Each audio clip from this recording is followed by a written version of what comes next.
Hello, everybody, and welcome to Back 10's weekly predictions show. I'm delighted to be joined by Matt Shaw and Rugby League royalty Ellery Hanley. Last week, our studio guest Danny Maguire, myself, and Matt all picked the correct team to win the game, which of course was Wigan Warriors. However, we failed to get a margin or the actual score. So we all collected a point. And as you can see there, Matt sat at the top with 14, myself on 7, and our studio guest just trailing behind myself on 6. So, Ellery, you got a big job to do here. Okay. Look, I'm a little bit worried. I think Ellery's going to have a good week here. Well, I wouldn't go that far. I am slightly concerned. We'll see. As always, we'll have a little quick reflection on what was last week just gone before our game of the week. Now, we've got, obviously, the playoffs. So we are not going for one game of the week. We are going to pick both elimination games. As always, we want to hear from you guys at home, so do join in your predictions in the comments below, and do not forget to like, subscribe, and hit that notification bell. And for those of you who tuned in to our show earlier in the week at Back 10, you will be able to swipe left at the comments, hit that hype link, and make sure that we reach farther and wider audiences. We're loving the fact that you're tuning in each and every week, so let's keep that momentum going. Right, last week, Matt, a lot of crazy kind of scorelines, I would say. A lot of nothing games as well in there. Any standouts for you? Any standouts? Well, the one for me was Castleford scoring 3 tries in the last 5 minutes. What about that try? Oh, unbelievable. Unbelievable. One of the tries of the season. One of the tries of the season in a dead rubber game. It was a wonderful try. The only one, I think, the real try of the season, Matt, that sticks in my mind was the Lockie Miller one against Hull KR. Oh, yeah, that was quality. In any era, that would have been, a joy to watch, wouldn't it? Agreed. Anything else really, or should we just not really? Let's move just on get to the. We're all at that point now. We've got the 27 rounds have been and gone. We don't care anymore, do we? We got 5 games that matter now. Yeah, and they all matter, and they are huge games. Right then, okay. So straight into elimination game 1 on Friday night. The Leigh Leopards take on Wakefield. I think Wakefield will be confident here. Well, I think Wakefield and the journey they've been on this season, if we'd have told them they would make the playoffs, they'd have been delighted, wouldn't they, coming up from the championship. But I don't get the impression that they're a group of players that will settle just for making the playoffs. I think they probably go into this going, this is an opportunity for us to really make history now. Yeah, we had Matt Ellis on the other week, and I remember speaking to Matt whilst I was coaching up at Whitehaven, and he said this season we're going to go and we're going to build a side that's going to make the playoffs. And I thought, he's miles off. There's no way a championship club can come in, go into the playoffs and do what they've done. I mean, Leigh Leopards, of course, they've been the benchmark for that. But we spoke about earlier that when Wakefield, they've got into the playoffs now, so a big tick, job done. I question whether the players really believe they can go and win the grand final. For me anyway, and knowing Darryl Powell for so long, I do believe that Wakefield will not have that mindset in terms of that. They've got this far, they've gone into the playoffs, and they think they're not going to turn it up playing against Leigh. So I do think Leigh will win in the end. I think they're just defensively, they're a better side. And I think they've got probably slightly better quality of players overall, collectively, as a team. But I do believe that Wakefield will give everything. They won't be satisfied in the least that they've just got into the playoffs and rolled into the playoffs. I think they want to go a little bit further. And I think any team would be like that, simply because if you've made that journey through the whole 27 rounds of the season, got into the playoffs, you're not all of a sudden going to think, oh, well, that's good enough. We're ready for a holiday now. We're ready for a break. It's not going to happen. No. And I'll tell you something as well. As I said to you, I know Darryl well enough to know that Darryl will not let that happen. Not in the slightest whatsoever. And the group of players that he's got, I mean, Mason Lino's playing brilliant for me. He's fantastic. And the whole team's playing well. But I think that they'll extend themselves even further if they can. They know that's only 80 minutes away of just getting into that semi-final spot. Well, we spoke in our previous show about defence and defensive mindset that's going to go on and ultimately lift that trophy come October the 11th. That's what history and what we know about the game tells us. But these two sides are very much ball in hand. And look, I know Leigh can defend as well, but they like to both play, don't they? Which makes this game really exciting. If you're a neutral watching the game, it makes it really exciting to watch because I love what Wakefield do. I think the middles are so skillful, and you know, I agree entirely. Mason Leno, if he has one of his better games, it could really cause trouble there for Leigh. But you know, you look at Leigh as well, and there's so much quality in there. I love Tessie New in that centre position. I think he's brilliant.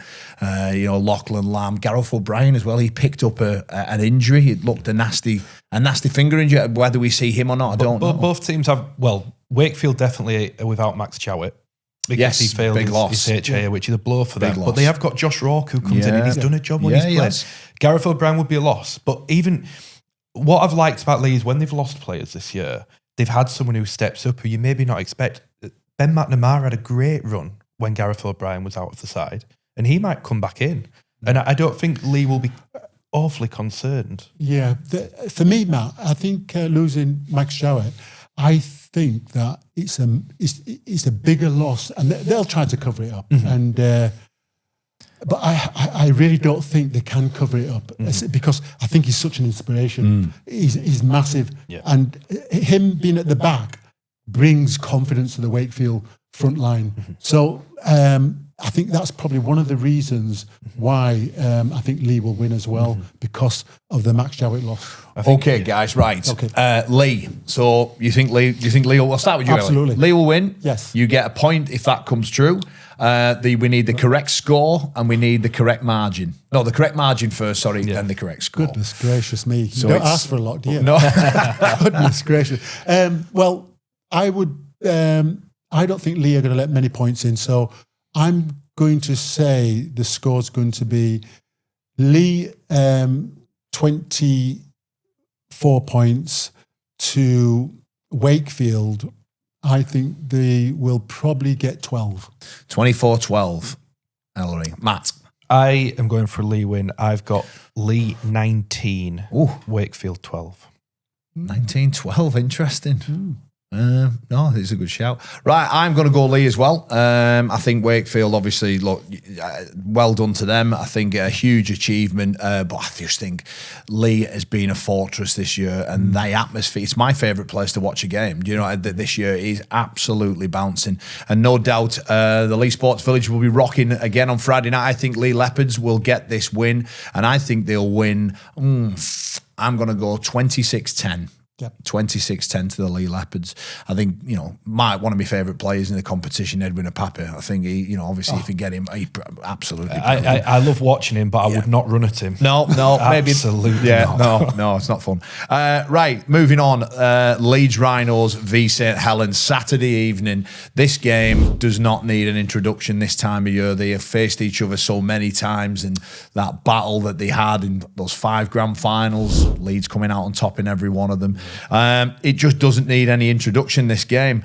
You mentioned there 3 wins out of the last 4 for St Helens, coming to a Leeds Rhinos side who, to be honest, you know, they've looked good value in 2025, haven't they? Hard one to call. Matt, I'll start with you. I'm really caught in two minds. I've got a lot of faith in Saints coming good, but I really like Leeds. I think they're a brilliant team. I think they've got a real nice balance this year of toughness and skill and just magic. The concern with Saints is, does Paul Whelan still know his best spine? And I don't know if he did. George Whitby played for Halifax at the weekend and was fantastic in the playoffs. Does he bring him in for the kicking and the last plays, which they've lacked? Is it too big a responsibility for a 19-year-old to play in a playoff game when there's going to be so much traffic going towards him defensive, and we said defence wins these games. Because of that and just that uncertainty, I think Leeds have to be the team that will advance here. But I think Saints will make it very difficult because they are a very, very good defensive team. They've just not quite got the attack, I don't think, to hurt Leeds enough. The selections were interesting, weren't they, on Friday? Leeds without a couple of names, and St Helens had rested a couple of their big names, especially in the pack, who Paul Wellens has said he's asked a lot of this season. He decided to rest them against Castleford. So both teams will be fresh, Ellery, ready to go. Yep. Headingley bouncing. As Matt's already pointed out, I think it is going to be a difficult game, but I think for me, I think Leeds will win it because they're at home. And I think that Lockie Miller will have as he has done all season, I think he's played magnificent. I think he's been brilliant to come from the rugby union background and slot in nicely and learning each week, so forth. And he's confident as well himself. And I think it's going to be a game what's going to be close in terms of, I don't think there's going to be a margin more than 8 points in the game, personally. And I would go down for a Leeds win. The margin, I would probably say that it's going to be Leeds probably 16 and St Helens probably 8. 16-8. I think the one concern maybe I've got for Leeds is big game experience. Now, there are some players, Ryan Hall being the prime example. There are a lot of players that haven't played in playoff games in that team, or that haven't played in them for a long time. Certainly not as much as St Helens have. And I look at Morgan Knowles, who's just a wonderful player. What a servant he's been, by the way. Matty Lees. Yep. There's a bit of emotion there with Knowles leaving as well. And the one criticism I've had of Leeds as a team this year is when they've fallen behind and they've been behind and chasing games, they've not chased games very well. They haven't. They've fallen. They did at Hull KR. That is very true. That is very true. And that's one of probably the toughest grounds to play at. That's very true. It's a good point. Matt, I didn't want to blow you up. I didn't want to blow you up. I look at the Catalans game at home a couple of weeks ago, and they didn't have Jake Connor, but I look at the when they played Saints at home and they couldn't score, and they overforced and they overplayed. Brad Arthur said it after the Catalans game, whenever we try and chase the scoreboard, things don't go well for us. And I just wonder whether if Saints can get the first try, whether Leeds fall into that, the pressure, the chasing the scoreboard. That's my one trepidation. Pressure does many weird and wonderful things to players in these games, doesn't it? So, have you give us your prediction then? I haven't, and despite saying all of that, I am still going to go for Leeds, but I think it'll be very tight. I've got Leeds 10, St Helens 6. That is a tight one, yeah. Look, I'm again, Eliminator 1, we all went with Leigh across the board. I'm going to agree with the guys here. I think Leeds Rhinos at home against St Helens. I think the Rhinos get the job done. I think it will be very, very tight. I actually think there's only probably going to be, one try each in it. I just think for some reason I've just got a thought that Leeds will kick a few penalties over and take the game. I'm going to go then. In that case, I'm going to go a 10-6 win for the Rhinos. So I think it'll be really close. We're going the same. Are we going the same? Exactly the same. Well, we can't do that, surely. Well, you followed me now. Right. I'm happy with that. Just one other point, Carl. Just on that one. I think one of the probably if Leeds can just put this into their toolbox in terms of staying in control when they're winning or whether they're losing, I think that will help them massively. Yeah. That's crucial. In any game, if you can stay winning or losing and stay in that control frame of mind, it gives you a better chance. And if Leeds can do that, I do think they'll come out the other side of winning. Absolutely. I mean, we see every time games, the momentum swings, and you've got to be able to manage those periods. You know, if you're on top, then fine well at some point, an error will happen, and then it's them coming at you for 20 minutes, and you've got to handle that and do your job and stay in each and every play in those moments. So, right, I'll tweak my scoreline then, because I can't have us both doing the same thing. I will go a 14-8. So You'll be very upset if it's 10-6. Will I? But we will find out how that all unfolds. Don't forget, Eliminator 1, Leigh Leopards, of course, taking on Wakefield. We've shared our scorelines, our predictions, our margins. Please let us know in the comments below, and as well for Eliminator 2, which is on Saturday evening at Headingley Stadium. Leeds Rhinos, of course, taking on St Helens. 2 blockbuster clashes ahead, and we will look to delve into all those next week. My thanks once again to Ellery, Matt, and for you guys at home. Do not forget to like, subscribe, notification bell, hit it, and of course, press that hype button to help us spread far and wide. Take care. Goodbye for now.